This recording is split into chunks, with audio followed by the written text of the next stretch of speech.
প্রিয় কবি সাদাত হোসাইনের একটা কবিতা নিয়ে এলাম। কবিতাটা খুবই জনপ্রিয়, আশা করি অনেকেই শুনেছেন। শোনাচ্ছি।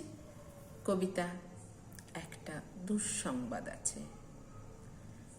একটা দুঃসংবাদ আছে, যারা আমাকে ভেঙে চুরে টুকরো কাঁচের মতো ছড়িয়ে দিতে চেয়েছিল তাদের জন্য।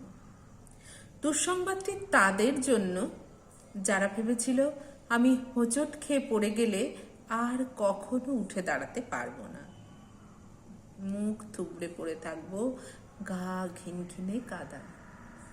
আমাকে ছিঁড়ে কাগজের মতো কুচি কুচি করে হাওয়ায় ভাসিয়ে দিলে আমি হারিয়ে যাব দিক শূন্যপুর। যে আমাকে টেনে হিঁচড়ে নামিয়ে দিতে চেয়েছিল অতলান্তিক বিষাদ সমুদ্রে, ডুবিয়ে দিতে চেয়েছিল এক পৃথিবী বিভূমিশায়। যে আমাকে হজুত রাতের কান্না লিখে দিয়ে বুকের ভিতর খুঁড়ে দিতে চেয়েছিল শ্যাওলা জমা স্যাঁতসেঁতে এক মজা পুকুর।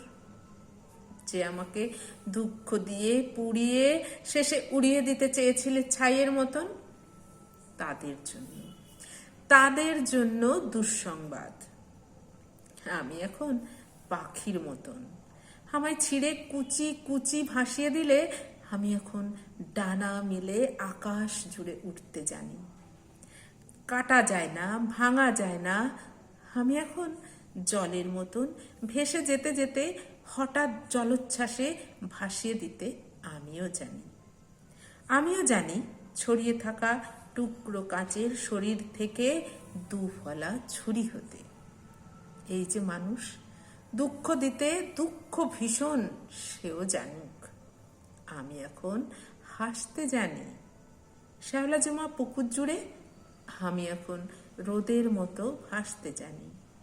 প্রস্থানের গল্প লিখেও ইচ্ছে হলেই আবার ফিরে আসতে জানি। আমি এখন পুড়ে যাওয়া ছাইয়ের ভেতর জেগে ওঠা ফিনিক্স পাখি। আমি এখন মৃত্যু নিরে বাঁচতে জানি। ধন্যবাদ।